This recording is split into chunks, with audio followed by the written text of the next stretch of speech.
जैसे number 1 face. तो face जो है किसी भी स्ट्रक्चर में अगर आप देखोगे तो क्या होगा, face usually it is a planar surface, it is a planar surface. So what we can say, face, these are these are generally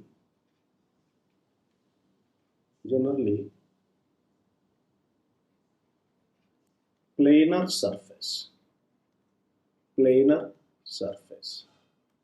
तो अगर आप देखें ध्यान से, जो हम लोगों ने पीछे स्ट्रक्चर्स देखे हैं, जैसे ट्राइक्लिनिक सिस्टम लिया, तो ये एक प्लेनर सरफेस बन रहा है, तो ये क्या कहा जाएगा, फेस।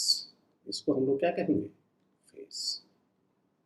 तो फेस क्या होगा, एक तरीके से प्लेनर सरफेस होगा किसी भी क्रिस्टल स्ट्रक्चर में। ठीक है बच्चों, तो face this is a kind of planar surface. और ये भी ध्यान रखिएगा कि एक सिस्टम में या एक ही क्रिस्टल में लाइक फेसेस भी हो सकते हैं, अनलाइक फेसेस भी हो सकते हैं, यानी एक ही सिस्टम में डिफरेंट तरीके के फेसेस क्या हो सकते हैं, मिल सकते हैं हम लोग। And planar, it is a planar surface and arranged on a definite plane। I mean this surface, ये किस पे डिपेंड करेगा, ये डिपेंड करेगा कि उसकी इंटरनल ज्योमेट्री क्या है क्रिस्टल की। ठीक है, अच्छा, प्लेन फेसेस कैसे हो सकते हैं, सिमिलर भी हो सकते हैं और डिसिमिलर भी हो सकते हैं। सो क्रिस्टल may have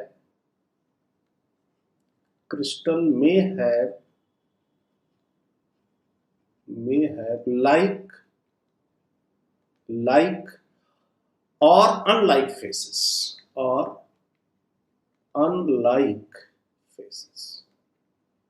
ठीक है। तो ये हो गया बच्चों फेस। दूसरा है एज।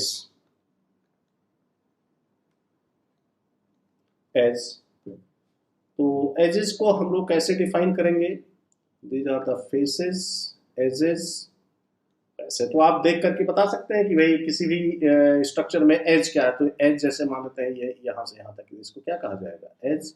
लेकिन हम इसको टेक्निकली डिफाइन कैसे करेंगे, ये क्या हो गया, एज। तो इसकी डेफिनेशन कैसे हम लोग बनाएंगे, टेक्निकल डेफिनेशन क्या लिखेंगे, तो वो मैं आपको बताने की कोशिश करता हूँ। Edge is defined as that the intersection of two adjacent faces। as क्या होता है, this is the intersection, जैसे एक फेस ये जा रहा है और दूसरा फेस आकर के जो है यहाँ पर इंटरसेक्ट कर रहा है, तो जो दो फेसेस का इंटरसेक्शन होगा, जैसे एक फेस इस तरीके से जा रहा है और दूसरा फेस यहाँ पर आकर के इस तरीके से, जो इंटरसेक्शन पॉइंट होगा उसी को क्या कहा जाएगा, एज। तो as you can define this as like these are formed by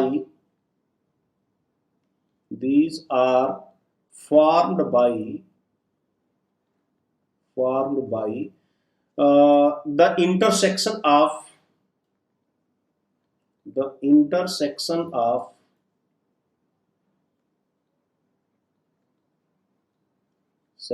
of two adjacent faces।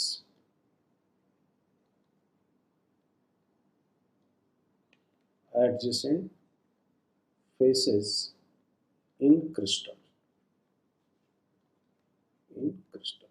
तो अगर दो एडजेसेंट फेसेस के इंटरसेक्शन को आप देखोगे तो उसी को क्या कहा जाएगा, edge. Third one is the inter. तो देखो बच्चों, इंटरफेशियल एंगल्स को कैसे हम लोग डिफाइन करेंगे।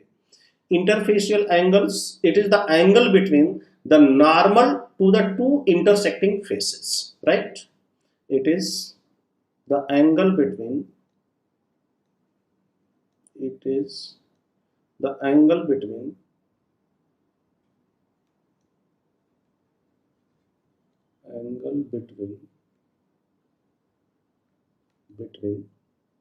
the normal to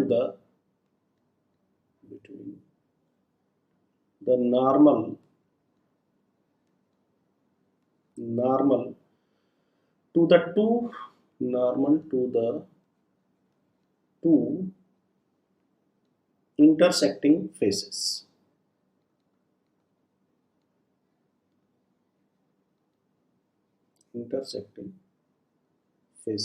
in crystal. ठीक है बच्चों, तो दो इंटरसेक्टिंग फेसेस का जो नॉर्मल, उसके ऊपर जो नॉर्मल हम लोग डालेंगे, वो जो एंगल कॉन्स्टिट्यूट करेगा वो क्या कहा जाएगा, इंटरफेशियल एंगल।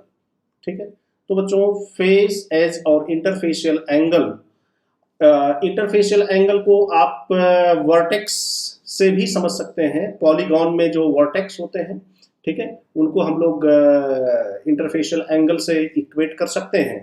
तो हम लोगों के पास एक फार्मूला भी है जिसको हम लोग यूलर्स फार्मूला भी कहते हैं। यूलर्स फार्मूला, यूलर्स फार्मूला क्या है बच्चों? Euler's formula F plus V is equal to E plus 2। यहाँ पर हर एक टर्म यूजुअल मीनिंग में यूज हुआ है। जैसे F is the number of faces, number of faces. V क्या है? Number of vertex.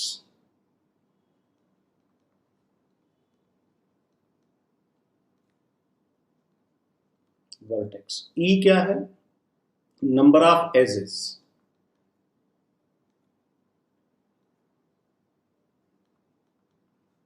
Number of edges. ठीक है, तो इस तरीके से हम लोग इसमें एक रिलेशन क्या कर सकते हैं, निकाल सकते हैं। अगर हमें फेसेस पता है, वर्टेक्स पता है और एज निकालना है, या एज पता है, फेसेस निकालने हैं, ठीक है, तो हम लोग इसकी हेल्प से कैलकुलेशन कर सकते हैं। ठीक है बच्चों, तो ये हो गया आप लोगों का इंटरफेशियल एंगल। अब हम लोग देखते हैं बच्चों symmetry in cube. Symmetry in cube, symmetry in cube and symmetry operation. Well, तो क्यूब में हम लोगों के पास तीन तरीके की सिमेट्रीज होंगी, centre of symmetry, plane of symmetry and axis of symmetry. Alternating axis of symmetry भी प्रेजेंट होती है, लेकिन वो इक्विवेलेंट हो जाएगी हमारे S4 एक्सिस ऑफ सिमेट्री होती है, जो कि C4 के इक्विवेलेंट हो जाएगी, तो उसके बारे में मैं यहाँ पर नहीं डिस्कस करूँगा। और सिमेट्री के बारे में डिटेल डिस्कशन मैं ऑर्गेनिक केमिस्ट्री के लेक्चर्स में कर चुका हूँ, तो यहाँ पर क्यूब में मैं एक जनरल डेफिनेशन लेकर के आगे बढ़ जाऊँगा। तो जैसे मान लेते हैं सेंटर ऑफ सिमेट्री, तो सबको पता भाई सेंटर ऑफ सिमेट्री ये कोई इमेजिनरी पॉइंट होगा किसी भी मॉलिक्यूल के सेंटर में, जहाँ से ग्रुप्स जो होंगे या जो सब्स्टिट्यूएंट्स हैं वो इक्वी डिस्टेंट होंगे। तो क्यूब में, in cubic system, centre of symmetry अगर आप देखना चाहते हैं तो सेंटर ऑफ सिमेट्री आप कोई भी क्यूब बना लीजिए और इस क्यूब में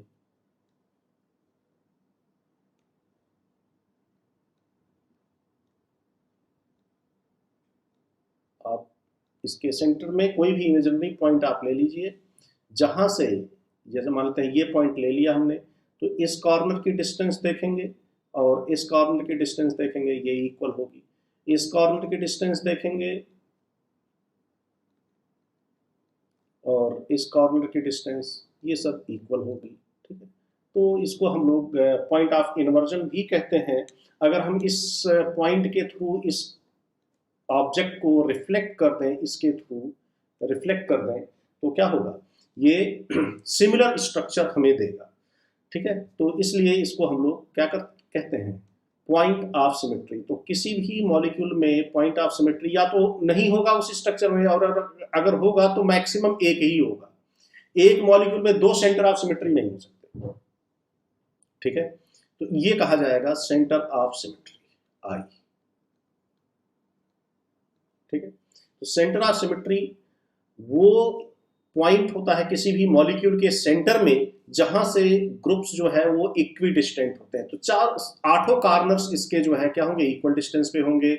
all 6 faces are at equal distance. ठीक है, 12 एजेस जितनी भी हैं सबके सब इक्वल डिस्टेंस पर होंगी। तो सारे फीचर्स जो है, सारे पैरामीटर्स, जो भी पैरामीटर आप लोगे यहाँ से, वो सब इक्वी डिस्टेंट मिलेंगे। तो इसका मतलब क्यूब में सेंटर ऑफ सिमेट्री कितने हो गए बच्चों? Centre of symmetry in cube symmetry in cube is equal to 1। या तो नहीं होगा और होगा तो 1 होगा, ठीक है। अब दूसरा आता है प्लेन ऑफ सिमेट्री।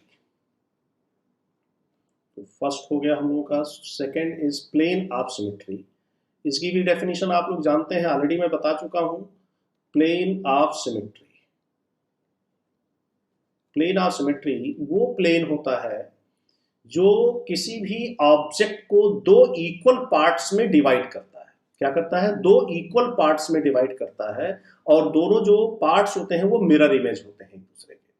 तो ऐसा कोई भी इमेजिनरी प्लेन जो मॉलिक्यूल को दो इक्वल पार्ट में बाइसेक्ट करे और दोनों पार्ट एक दूसरे के मिरर इमेज हो, तो उसको हम लोग कहते हैं प्लेन ऑफ सिमेट्री।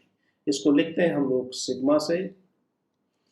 और क्यूब में दो तरीके की प्लेन ऑफ सिमेट्रीज होती हैं। एक होती है रेक्टेंगुलर,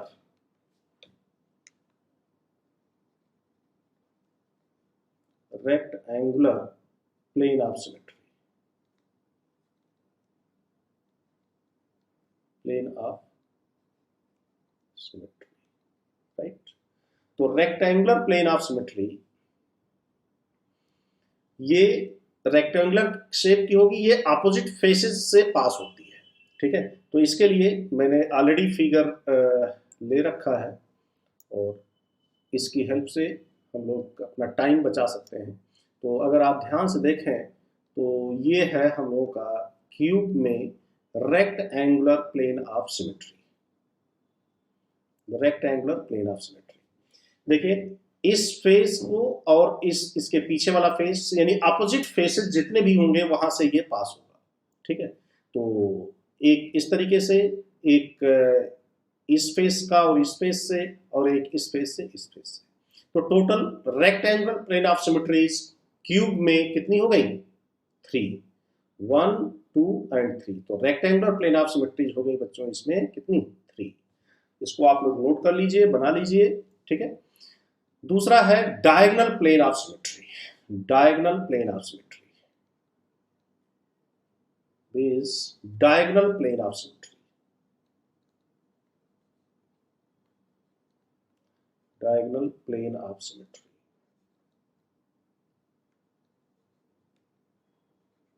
तो अगर आप ये लिखना चाहते हैं तो लिख सकते हैं बच्चों। रेक्टेंगुलर प्लेन ऑफ सिमेट्री कहां से पास होती है? Rectangular plane of symmetry pass होती है from the, passes from opposite faces, opposite faces, जो रेक्टेंगुलर फेसेस हैं वहां से पास होगी है। Now diagonal plane of symmetry ये कहां से पास होती है बच्चों? ये पास होती है डायगोनली ऑपोजिट एज से, diagonally opposite edge, right? So this is passes through diagonal plane of symmetry. This passes through diagonally opposite edge.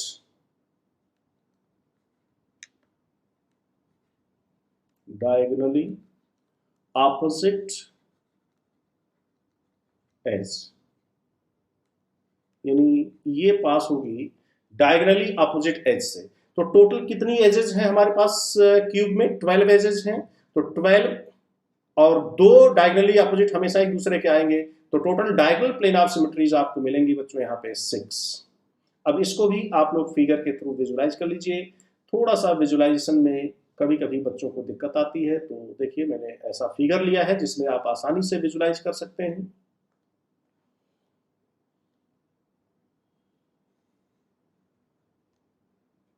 देखिए टोटल 6 आपको डायगोनल प्लेन ऑफ सिमेट्रीज यहाँ पर दिखाई गई हैं। तो और इसको अंडरस्टैंड करने के लिए आप देखिए यहाँ पे नंबरिंग कर दिया गया है 1 2 3 4 5 6 7 8। तो ये जो डायगोनल प्लेन पास हो रहा है वो कहाँ से पास हो रहा है? देखो 1 4 7 6। तो एक डायगोनल प्लेन हो गया, कहाँ से पास हो रहा है? 1 4 7 6, ठीक है। 1 4 7 6, यानी ये वाली एज और इस वाली एज, तो इस तरीके से ये पास हो रहा है। तो एक डायगोनल प्लेन ये हो गया। दूसरा देखिए कहां से पास हो रहा है? 3 4 5 6, 3 4 5 6, ये दोनों एक दूसरे के डायगनली अपोजिट, अपोजिट नहीं डायगनली अपोजिट एज चाहिए। तो 3 4 3, 4 एंड 5, 6, दूसरा डायगनली अपोजिट एज ये मिल गया हम लोग को। फिर देखिए 8 3 3 8 2 5 2 5 3 8, तीसरा ये हो गया। फिर 7 एंड 3 3 एंड 7 एंड 1 एंड 5 1 5 3 7, यहां से पास हो रहा है ये वाला डायगनली अपोजिट एज। अब इसके ऊपर आइए 7 8 1 2 1 2 7 8 1 2 7 8, देखिए 1 2 एंड 7 8, ये वाली एज इसके डायगनली अपोजिट होगी। ठीक है भाई। और एक और बची हुई है 4 8 2 6 2 6 4 8। तो बच्चों इस तरीके से टोटल आपको मिल गए कितने, 1 2 3 4 5 6, total 6। So there are 6 diagonal plane of symmetries in cubic system, right? अब हम लोग बात करते हैं बच्चों एक्सिस ऑफ सिमेट्री की।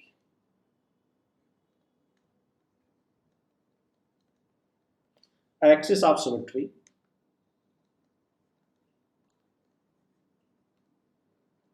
इसको हम लोग रिप्रेजेंट करते हैं CN से, एक्सिस ऑफ सिमेट्री CN से, जहां पर N क्या है, N is order of the axis, order of axis, right. And theta is equal to 360 by N।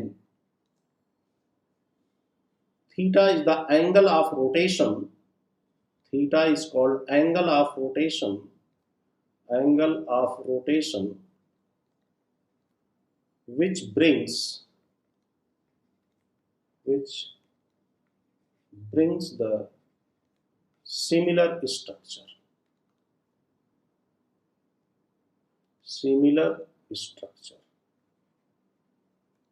ठीक है। यानी थीटा वो एंगल है जिसके रोटेशन से कोई भी मॉलिक्यूल आपको क्या देगा, सिमिलर स्ट्रक्चर। और ये भी ध्यान रखिएगा nth rotation of such axis always brings the identical structure, ठीक है। तो मान लेते हैं कि किसी भी एक्सिस C2 एक्सिस मान लेते हैं कोई, तो C2 एक्सिस ऑफ सिमेट्री में what is the angle of rotation which brings the similar structure. तो बड़ा सिंपल सा है, theta is equal to 180 degree. यानी ऐसा मॉलिक्यूल जिसमें C2 एक्सिस ऑफ सिमेट्री है, अगर आप उसको 180 डिग्री से रोटेट करेंगे तो आपको क्या मिलेगा, सिमिलर स्ट्रक्चर।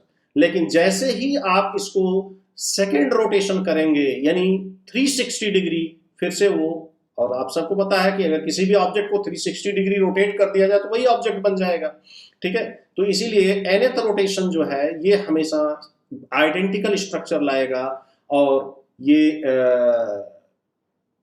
n-1 रोटेशंस जितने भी होंगे उसमें वो सब क्या करेंगे, सिमिलर स्ट्रक्चर लाएंगे। There is a difference between similar and identical, इसको आप लोग जानते होंगे मैथ्स में। इसी तरीके से अगर हमारे पास कहीं पर C4 एक्सिस ऑफ सिमेट्री है, तो C4 एक्सिस ऑफ सिमेट्री में थीटा की वैल्यू आ जाएगी 90 डिग्री। तो बताइए बच्चों, 90 degree rotation brings the similar structure, next 90 degree, next 90 degree, और जब आप चौथी बार 90 डिग्री करोगे तो ये 360 हो जाएगा। यानी फोर्थ रोटेशन जो होगा इसमें वो क्या लाएगा, आइडेंटिकल स्ट्रक्चर। तो इसमें कितने रोटेशंस पॉसिबल होंगे, देयर आर 3 रोटेशंस जो कि सिमिलर स्ट्रक्चर लाएंगे। तो ये है बच्चों एक्सिस ऑफ सिमेट्री की का रिप्रेजेंटेशन, एंगल ऑफ रोटेशन, और कितने रोटेशन पर हमें क्या स्ट्रक्चर मिलेगा, सिमिलर मिलेगा या आइडेंटिकल मिलेगा, ठीक है। तो एक्सिस ऑफ सिमेट्री को हम लोग डिफाइन कैसे करेंगे, axis of symmetry is defined as the imaginary axis passing through the center of molecule, rotation of which by certain degree angle if brings the similar structure, then we can say that molecule have axis of symmetry. Already हम लोग इसको define कर चुके हैं, ठीक है। तो अब देखते हैं हम लोग क्यूब में बच्चों हम लोगों के पास डिफरेंट तरीके की एक्सिस ऑफ सिमेट्रीज होंगी। C4 भी होगा, C3 भी होगा, C2 भी होगा, ठीक है। तो तीन तरीके की इसमें सिमेट्रीज होंगी। C4 axis of symmetry, C4 axis of symmetry, axis of symmetry. तो सबको पता है कि C4 axis of symmetry, this 90 degree rotation is possible here. So C4 के लिए बच्चों, फॉर C4 ये एक्सिस ऑफ सिमेट्री कहां से पास होगी? This passes through the centre of opposite faces, passes through the center of opposite faces.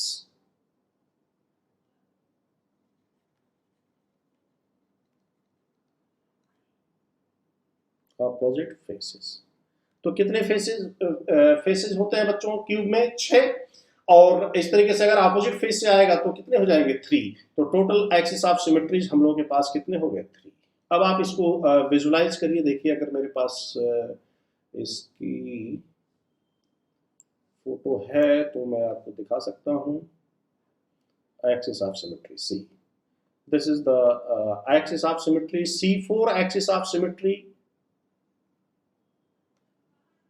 C4 axis of symmetry. आप देखिए centre of object faces, इस फेस से और इस फेस से ये पास हो रहा है, ठीक है। तो ये क्या हो गया? C4। ये भी C4 एक्सिस ऑफ सिमेट्री है, ये इस फेस से पास हो रहा है, इस फेस से और इस फेस से, ठीक है।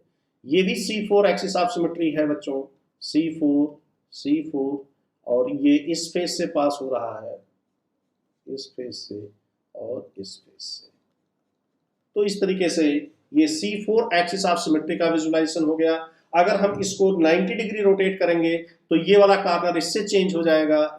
इस तरीके से रोटेट किया तो ये वाला कॉर्नर यहाँ आ जाएगा, ये वाला यहाँ आ जाएगा, ये वाला यहाँ आ जाएगा, ये वाला कॉर्नर यहाँ आ जाएगा। और इस तरीके से आप डिस्टिंग्विश नहीं कर पाओगे। इसको रोटेट 90 डिग्री रोटेट करने के बाद जो स्ट्रक्चर आपको मिल रहा है वो इसके सिमिलर होगा, राइट, इससे डिफरेंट नहीं होगा। अब देखिए बच्चों C3 एक्सिस ऑफ सिमेट्री, दूसरी एक्सिस ऑफ सिमेट्री है इसमें C3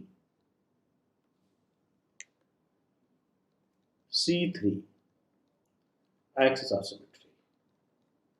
तो C3 एक्सिस ऑफ सिमेट्री ये पास होती है। अगर ये लाइन आपको याद है कि कहां से ये पास होती है, ठीक है, तो आप बहुत आसानी से इसका नंबर बता सकते हैं। Passes through the centre of opposite face. तो अगर आपको पता है कि भाई ऑपोजिट फेस के सेंटर से पास हो रही है, 6 फेसेस हैं टोटल, तो 2 फेस ऑपोजिट होते हैं, तो 3 हमारे पास हो गई क्या? C4 axis of symmetry. अब देखिए C3 एक्सिस ऑफ सिमेट्री, अगर ये आपको पता चल जाए कि ये कहां से पास होती है तो बड़े आसानी से आप इसका नंबर बता सकते हैं। तो C3 axis of symmetry, this passes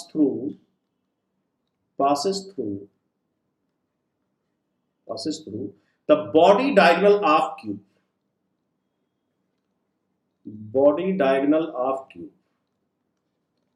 कहां से पास होती है बच्चों? बॉडी डायगोनल से पास होती है। तो ऐसे कितने बॉडी डायगोनल्स हमारे पास है क्यूब में कुल मिलाकर के हमारे पास 1 2 3 4 बॉडी डायगोनल्स हैं। तो total C3 axis of symmetries हमारे पास हो जाएंगी कितनी? 4 body diagonals. So there are 4 C3 axis of symmetries. Let me see if I have this 4. See, this is C3 axis of symmetry, and you can see that all these passes through the body diagonals. आप सबको पता है body diagonals, ये body diagonal है, ये एक body diagonal होगा, ये एक बॉडी डायगोनल होगा और ये एक बॉडी डायगोनल होगा। तो टोटल 4 बॉडी डायगोनल्स हैं, ठीक है। तो ये हो गया C3, ये भी हो गया C3, ये भी हो गया C3, ये भी हो गया C3, ठीक है। तो देखिए, इसको जब आप रोटेट करेंगे तो इन तीन पार्टिकल्स की पोजीशन चेंज होगी, इसकी, इसकी और इसकी।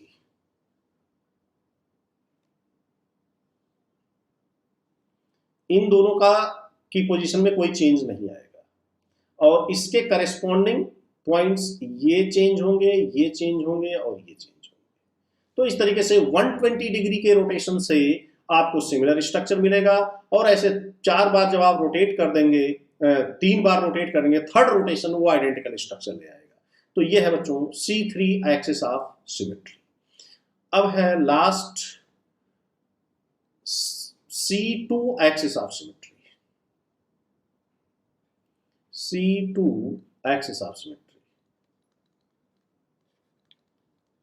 फिर इसमें बच्चों वही पॉइंट है, अगर आपको ये पता है कि ये कहां से पास होती है, तो मैं आपको विजुलाइज करा देता हूं। ये पास होती है centre of diagonally opposite edge, centre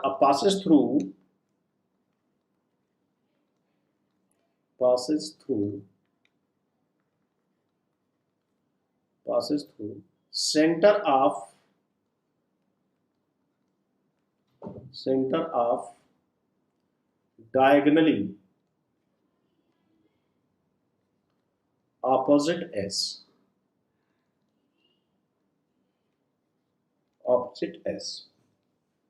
तो टोटल कितनी एजेस होती हैं? 12। टोटल एजेस कितनी हो गई? 12, और अपोजिट एज हमेशा 2 मिलेंगी, तो C2 एक्सिस ऑफ सिमेट्रीज कितनी हो जाएंगी? 6। वेरी सिंपल, ठीक है। तो देखिए, इसका भी मेरे पास होना चाहिए ये।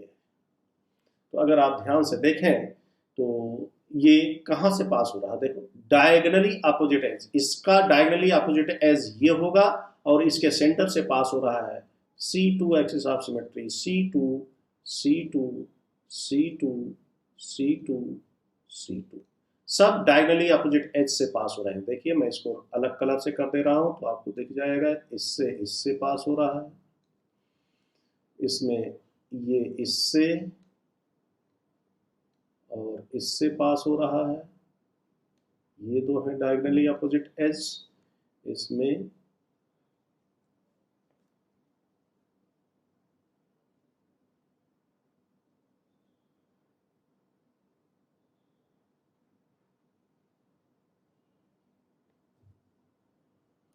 इन दोनों से पास हो रहा है, इन दोनों से, इससे और इससे,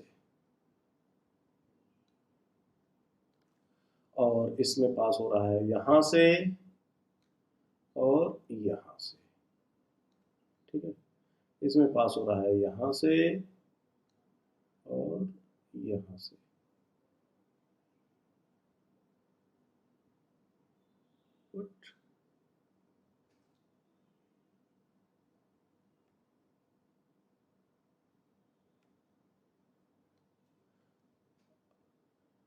It is the same, no, so this is passing through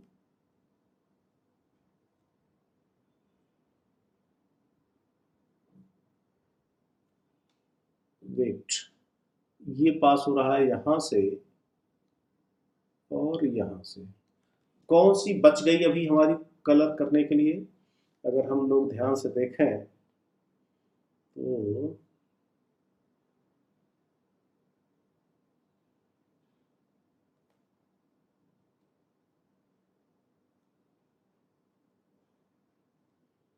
ये बची है, ठीक है, और ये बची है। तो इसको ये कहीं से प्रिंटिंग में कुछ गड़बड़ी हो गई है।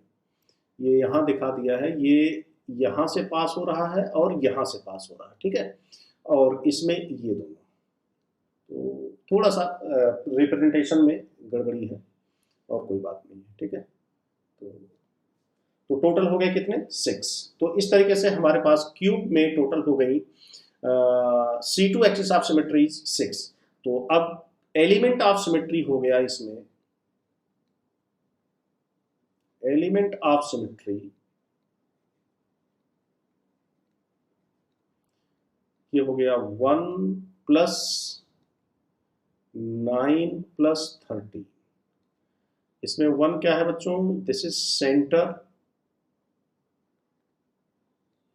this is plane,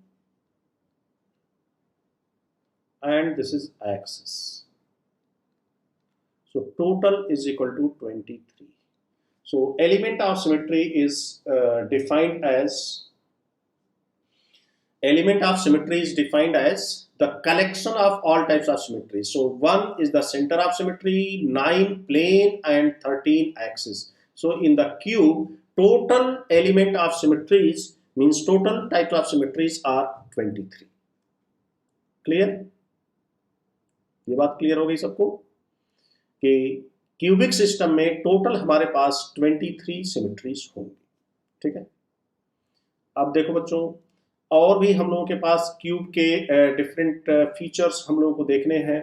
तो क्यूब एक तरीके से पॉलीगॉन है, और इसमें जो है हम लोगों के पास डिफरेंट इंफॉर्मेशन हम लोग क्यूब के बारे में अपना डेवलप कर सकते हैं, और जो कि आगे इस चैप्टर की स्टडी में क्या करेंगे, हेल्प करेंगे। जैसे क्यूब में कॉर्नर्स कितने होते हैं बच्चों? कॉर्नर्स या vertex, corners in cube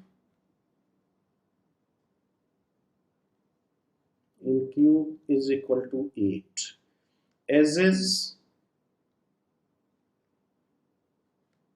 edges कितनी है बच्चों? 12. Faces 6. Body diagonals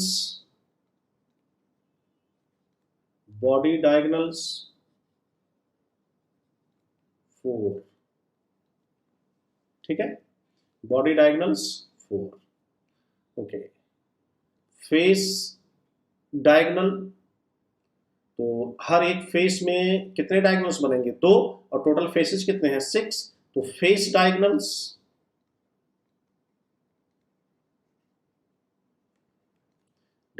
is equal to 12. ठीक है, तो face diagonals 12, corners 8, edges 12, faces 6, body diagonals 4। अगर हम लोग इस क्यूब की एज लेंथ को a मान लें, तो what is the body diagonal of this cube? तो बॉडी डायगोनल क्यूब का निकालने के लिए हमें ये देखना होगा कि ये है बॉडी डायगोनल, ये है बॉडी डायगोनल हमारा। तो एक छोटा सा कंस्ट्रक्शन कर लो तो आप निकल जाएगा। ये क्या है? a हो गया, और यहां से यहां तक क्या होगा? ये क्या है? ये फेस डायगोनल है। तो अगर ये a है और ये भी a है, तो ये जो कंस्ट्रक्शन हमने किया है यहाँ पे, ये क्या हो जाएगा? Face diagonal. और ये हो गया इसका साइड लेंथ, ये फेस डायगोनल हो गया, ये बॉडी डायगोनल हो गया। तो बॉडी डायगोनल जो है, length of body diagonal, length of body diagonal, body diagonal is equal to √3a, √3a।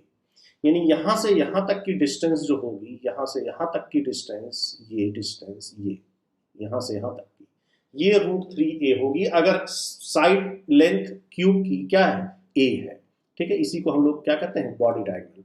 और ये है हमारा फेस डायगोनल। तो ये हो गया बच्चों बॉडी डायगोनल,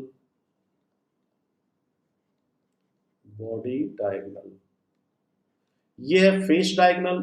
तो ये लेंथ a है, ये भी a है, सब a है, तो ये हो जाएगा √2a। तो length of face diagonal,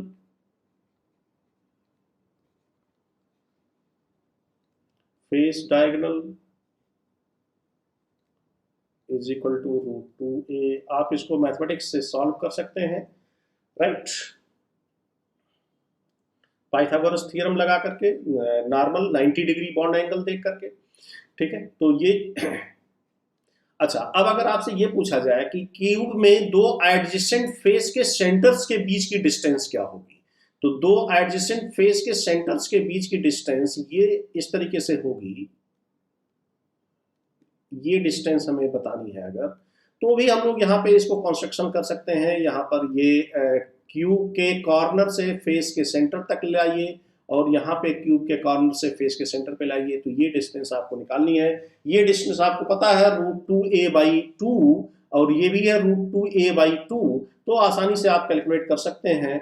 so the length और distance between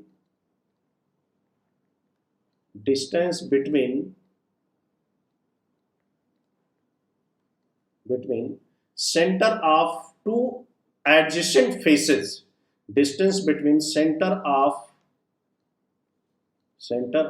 two adjacent faces, this is equal to a/√2,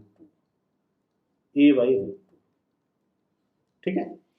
तो क्योंकि इन सब की जरूरत पड़ेगी हम लोगों को आगे जब हम लोग कैलकुलेशन करेंगे। अब देखो बच्चों, ये हो गया डिफरेंट मैथमेटिकल पैरामीटर्स क्यूब के बारे में, कितने एज हैं, कितने तरीके के बॉडी डायगोनल, फेस डायगोनल और एडजेसेंट फेस के बीच की डिस्टेंस क्या है, अपोजिट फेस के बीच में डिस्टेंस क्या होगी, वो तो ए के बराबर ही होगी, ठीक है। यहाँ से यहाँ तक इस फेस से इस फेस की डिस्टेंस ए के बराबर होगी, ठीक है। अब अगर आपसे पूछा जाए कि भाई कॉर्नर से क्यूब के सेंटर की डिस्टेंस क्या होगी, तो बड़ी सिंपल सी बात है, कॉर्नर से क्यूब के सेंटर के बीच की डिस्टेंस निकालनी है। कॉर्नर टू कॉर्नर डायगोनली हमें पता है, तो उसके सेंटर की डिस्टेंस हो जाएगी √3a/2। अगर आपसे पूछ लिया जाए कि mid point of corner and cube centre क्या डिस्टेंस होगी, √3a/4। भाई इसको मैं एक सिंपल फिगर अगर बनाऊं, ठीक है, क्यूब का, तो बॉडी डायगोनल ऐसे दिख रहा है, बॉडी डायगोनल हम लोगों को क्यूब का एक figure, simple figure, not complete cube नहीं बनाया मैंने, सिंपल फिगर है। यहाँ से यहाँ तक की डिस्टेंस हमें पता है √3a, यहाँ से यहाँ तक की डिस्टेंस, ठीक है। अब मैं पूछ रहा हूं कि मिड पॉइंट √3a/2, इन दोनों का mid point √3a/4।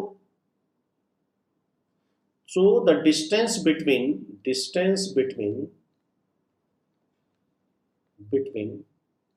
corner and center of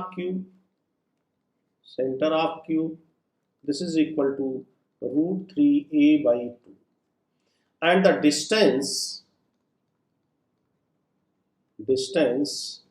from corner to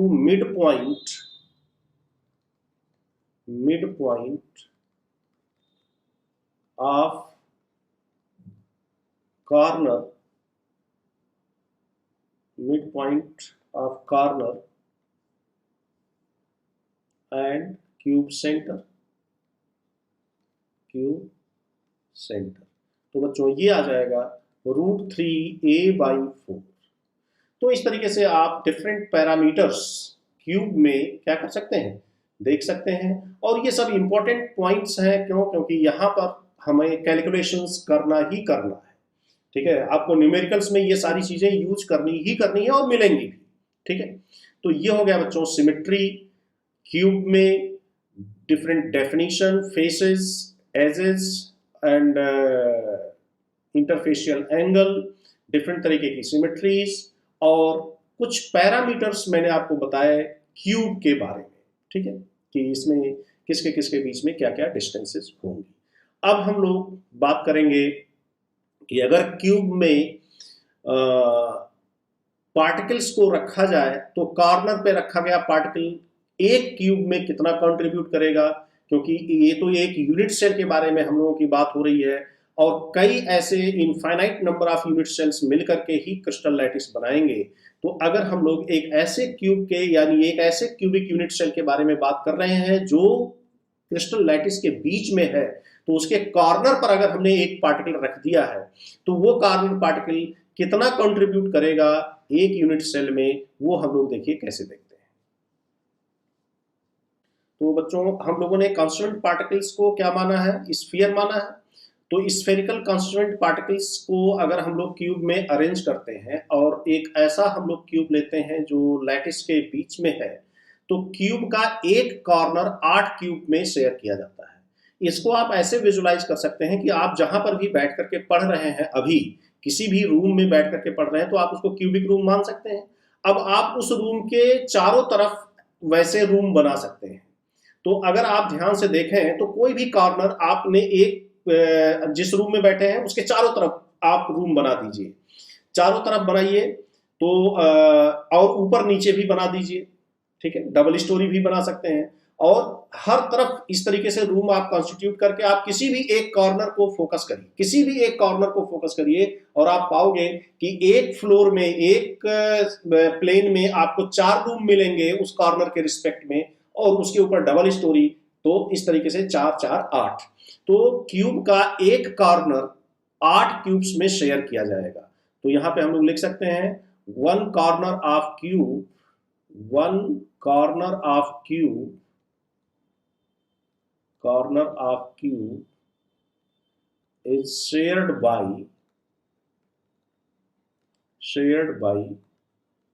8 adjacent cubes or 8 cubes, 8 cubes। तो ऐसी सिचुएशन में अगर आप उस कॉर्नर पर एक स्फेरिकल पार्टिकल रखेंगे तो वो एक यूनिट सेल में कितना कंट्रीब्यूट करेगा, obviously 1/8।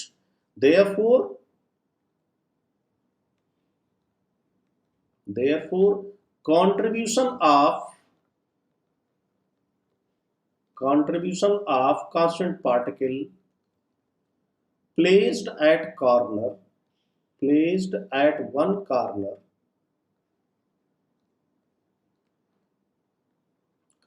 in one unit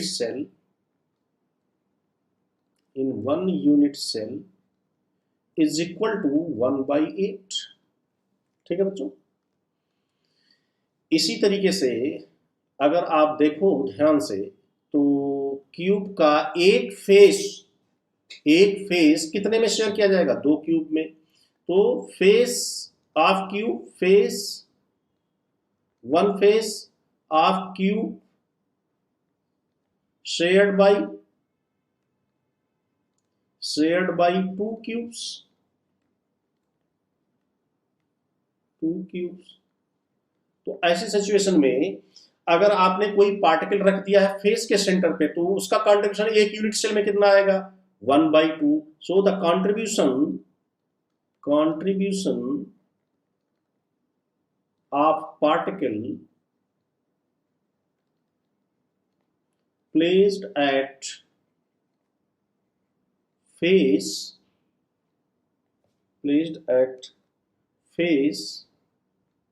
in one cube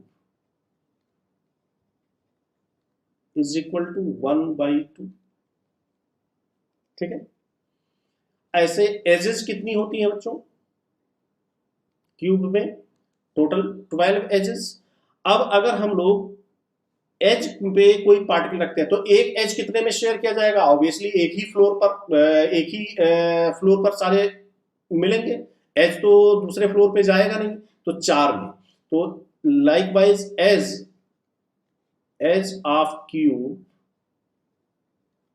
shared by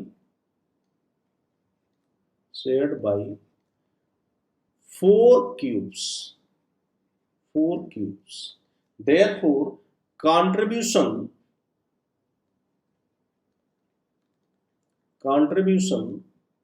of constant particle per unit cell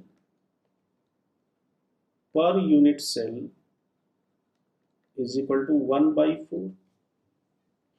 तो इस तरीके से कॉर्नर वाला 1/8 कंट्रीब्यूट करेगा, फेस वाला हाफ कंट्रीब्यूट करेगा, एज वाला 1/4 कंट्रीब्यूट करेगा। तो ये कितना कंट्रीब्यूट कर रहा होगा, 1/8।